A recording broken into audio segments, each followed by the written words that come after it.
The Rapture Puzzle, Putting the Scriptural Pieces Together, Day of Atonement 2015, September 23rd or 24th, 2015, Judgment Day. This is a continuation of Chapter 2. We'll be looking at the Day of Atonement. Before going on to Chapter 3, I would like to look quickly at the Day of Atonement and compare how the Jewish celebration and beliefs about this day also compare to the Jewish wedding and symbolize the rapture event taking place on this day. The Day of Atonement is considered the most holy day of the year to the Jewish people. It was on this day that the high priest would go into the Holy of Holies to make atonement for the whole year of sins for the entire Jewish nation. It was called the face-to-face day because the high priest would be consumed by God's presence and face-to-face with God. This was a most solemn moment, and the people were gripped with anxiety as the high priest was in there, waiting to see if God would accept the sacrifice. A bright cloud was over the mercy seat at God's presence in there. When the high priest emerged from the Holy of Holies on the Day of Atonement, they knew that they were absolutely sinless and blameless before the Lord, and could set out upon another year of sin until the next year. There are numerous similarities between a Jewish wedding and the Day of Atonement. One is that the bride and bridegroom fast on the day of their wedding until the wedding feast at the end of the day. The Jewish people also fast on the Day of Atonement. The same white garments are worn by the men on the Day of Atonement as the day of their wedding. The same prayers are recited on the Day of Atonement as in a Jewish wedding. On the Day of Atonement, the Jewish people consider that their sins have been forgiven, and on the day of a Jewish wedding, it is believed also that the sins of the bride and bridegroom have been forgiven. At a Jewish wedding, this is recited, "Open a new gate for us, as the old gate is closed." It was believed that the gates of heaven were opened until the end of the Day of Atonement, and then the gates of heaven would close at the end of the day. Joel 2 is all about the day of the Lord. It says, "Blow the trumpet in Zion, sanctify a fast, call a solemn assembly, gather the people, sanctify the congregation, assemble the elders, gather the children and those that suck the breasts. Let the bridegroom go forth of his chamber, and the bride out of her closet." It was on the Day of Atonement that the Jewish people would blow a trumpet, sanctify a fast, and call a solemn assembly. There is little question that this verse is pointing us to the Day of Atonement as the beginning of the day of the Lord, and start of his wrath. All other Jewish festivals include feasting and joy, while this day is one to fast, blow a trumpet, and call a solemn assembly.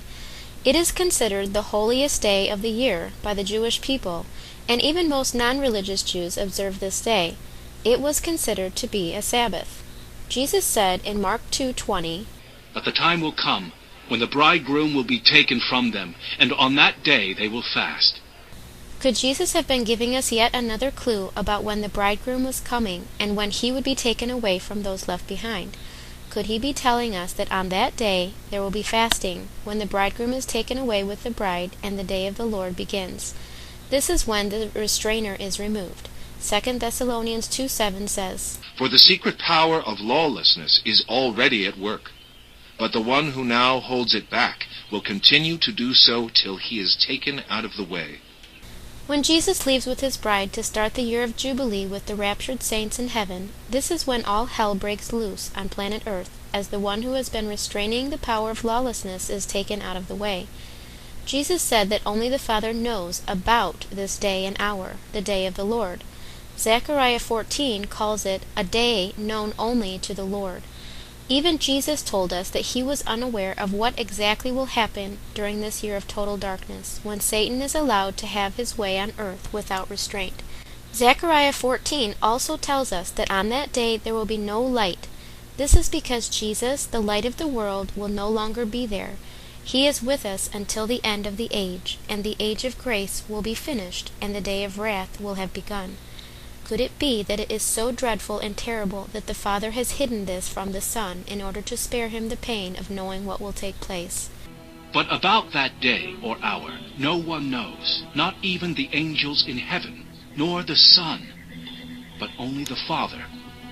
Might it also be that the darkness will not only be spiritual darkness, but literal, such as if a solar flare hit the U.S. power grid and knocked out all electrical power in the United States?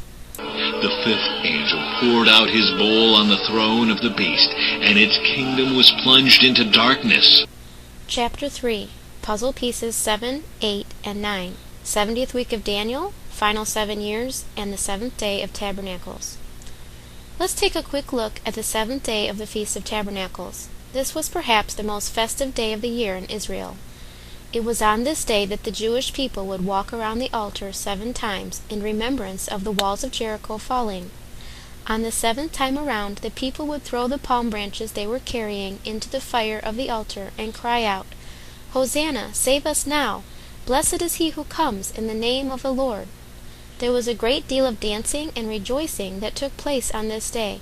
It was the one day of the year when the Jewish people looked for and anticipated their Messiah showing up.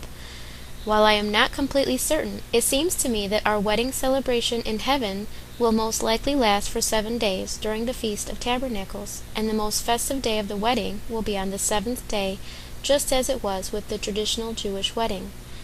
Daniel 9:27 teaches us that the final 7 years before Jesus returns to earth will begin with the strengthening of a covenant or agreement with many. October 9th, 2009 was the day when the final 7 years, or Daniel's 70th week, began. This was the 7th day of the Feast of Tabernacles. It was on this day that Mr. Obama was chosen as the Nobel Peace Prize winner.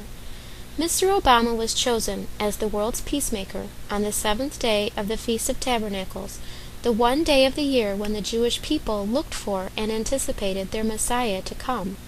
This event was the strengthening of the covenant or agreement with many that Daniel mentioned.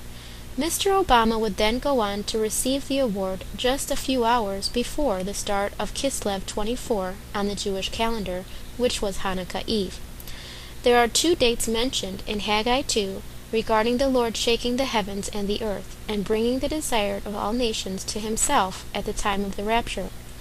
These 2 dates are the 21st day of the 7th month, which is the 7th day of Tabernacles, and the 24th day of the 9th month, or Kislev 24. These 2 days started a final 7-year countdown, leading to the fall of 2016 as the time for the final wedding day of the saints on the 7th day of Tabernacles in 2016, and then to Hanukkah 2016 as the second coming of Christ to earth to rule and reign for 1,000 years. Daniel 9:27 says, "That leader will make firm an agreement with many people for 7 years. He will stop the offerings and sacrifices after 3.5 years. A destroyer will do blasphemous things until the ordered end comes to the destroyed city."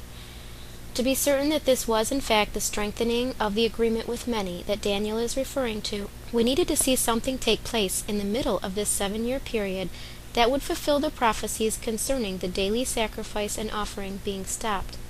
This event is referred to in the Bible as the abomination of desolation, or the abomination that causes desolation.